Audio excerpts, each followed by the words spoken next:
Basahin natin mga Lods. Just in, President Ferdinand Marcos Jr. on Vice President Sara Duterte's possible impeachment. Sabi ni PBBM, "We don't want her impeached. She does not deserve to be impeached."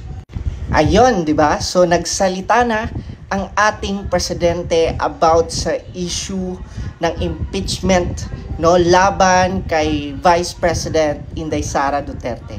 And ako mga Lods, sa tingin ko, hindi hahayaan ni President BBM na ma-impeach or matanggal sa pwesto ang ating Vice President.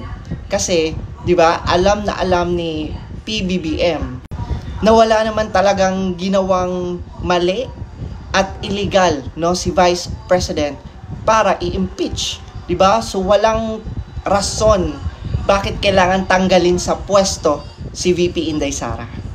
And maganda na rin ito mga Lods na even our president ay nagsasalita na and dinidepensyahan niya ngayon ang VP Inday Sara natin.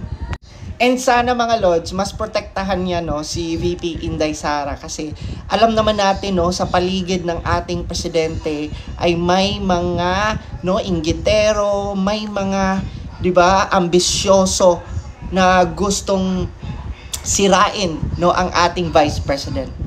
And sana lang na hindi siya maimpluwensyahan ng mga Romualdez, sana hindi siya maimpluwensyahan ng mga taong nasa paligid niya, lalo na kung iba ang intensyon at sobrang taas ng ambisyon na even our Vice President ay sinisiraan na nila. Kasi sa totoo lang mga Lods, mas powerful pag silang dalawa ay nagtutulungan. Kaya nga tinatawag na unity team And ngayon, nakikita naman natin na si Vice President Inday Sara ay andun pa rin ang respect, andun pa rin ang humility, at andun pa rin ang kooperasyon ni VP Inday Sara kay President BBM. Kamakailan nga, nag-state visit na naman sa ibang bansa ang ating presidente, and ang nag-take over, ang nag-take charge sa bansa natin ay si VP Inday Sara.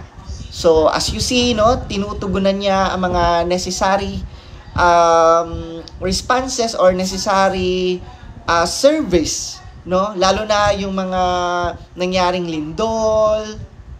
So, nagtitake charge agad ang ating Vice President. So, ganun kaganda na makita natin na nagko-collaborate at nagtutulungan talaga. Pag wala ang presidente, pag nasa ibang bansa, andyan ang Vice President na nakatingin sa bansa natin. So, mas ipagdasal lang natin mga Lods na magko-continue yung kanilang kooperasyon sa isa't isa, na hindi masira ang kanilang relasyon sa isa't isa.